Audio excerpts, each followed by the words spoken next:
afternoon, good afternoon. Yeah. Let's talk. I want us to talk this afternoon about graphic tees. You know, a lot of prints are going around today with, you know, these beautiful, nice graphics. I have some at the back here, as you could see. And the different methods of attaining such prints. And the new wave, the new thing in the market today is the DTF print.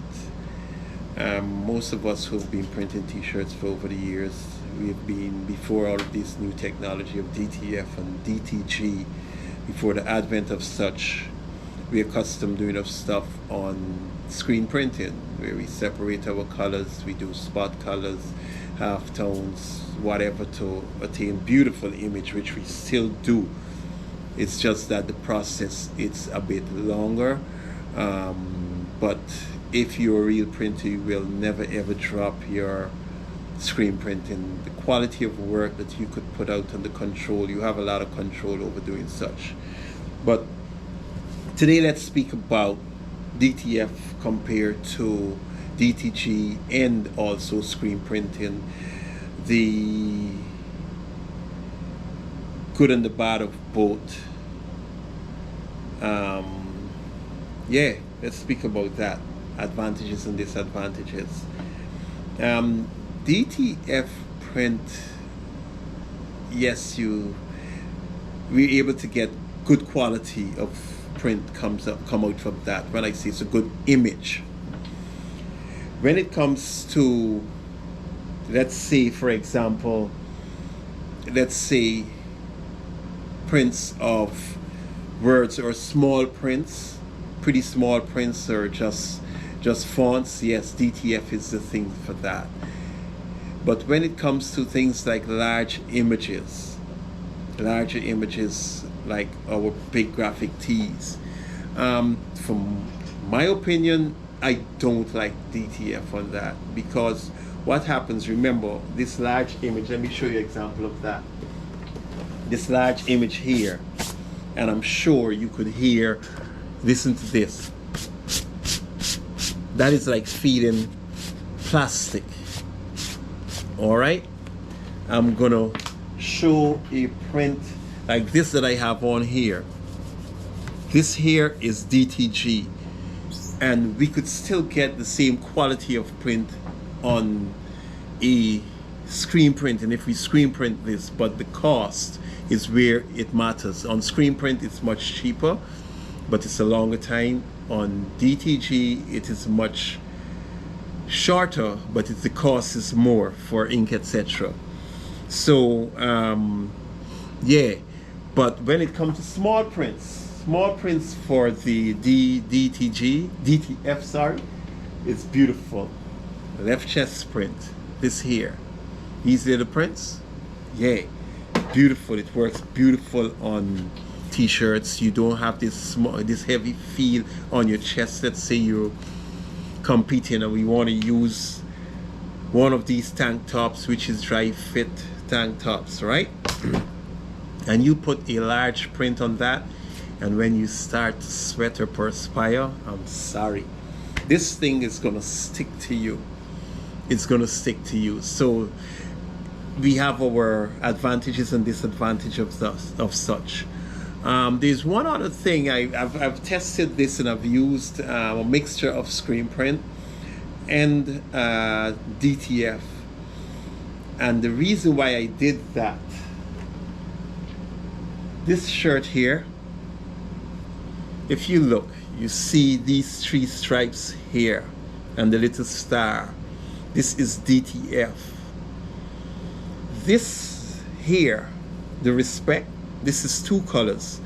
Why? Because I had to use a white on the base to pop the yellow, right? The sun yellow. Good.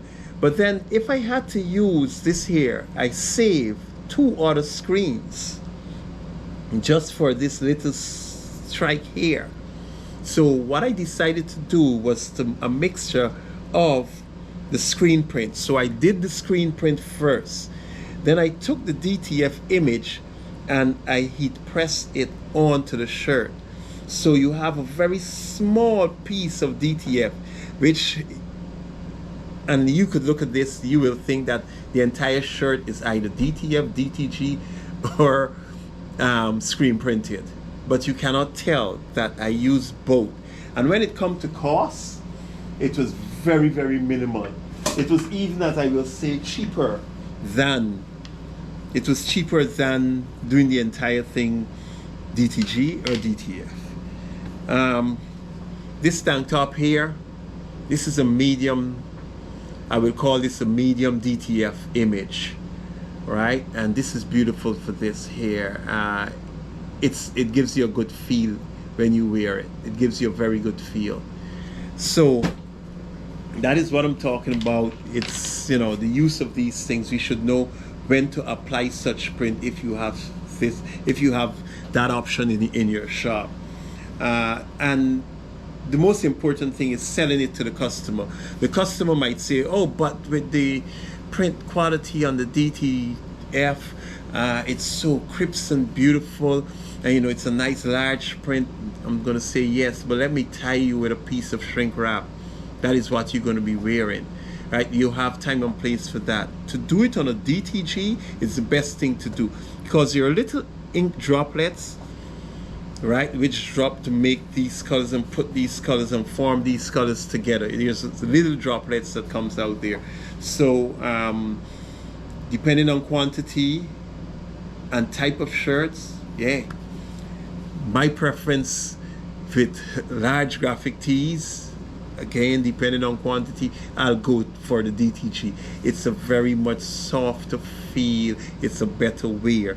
Small prints, left chest prints, fonts on shirts, yes, I'll go for the DTF. Well, screen print, my, you know, I have no limitations with that. It's endless.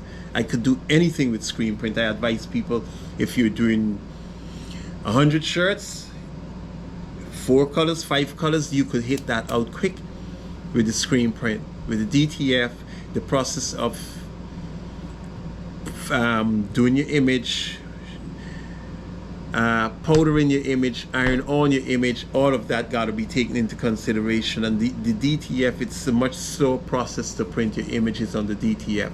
On the DTG, we still have to, it's a 3-step process. We have to heat press our shirt, four steps, sorry, heat press our shirt. Then we have to go and pre-treat our shirts, and then go back to the heat press again, and then we go put it into the DTG machine, run the print, and after that we have to heat press it again. So that's a 5 process. With screen printing now, right, it's a shorter process, and once you get a hang of it, it's a roll and go. Because what we do, we put our image on our film, we burn our screens, we burn the image onto the screen, and then we register it onto the press, and after that, print shirts, drop it into the dryer, and that's it. Quality of print, soft, longevity of the print, it's better than the DTF print, right? With screen printing, regardless if it's plastisol, discharge, or watercolor, your life on your t-shirt, it lasts much longer. And please remember, always wash with cold water. Your image stays much longer onto your shirt. So again, yeah, hit me up anytime you want advice on what approach to take if you have a project, and cost. I'm willing to advise and walk you people through. So yet again, thanks for listening, and we'll talk some other time on my next YouTube video. Thank you.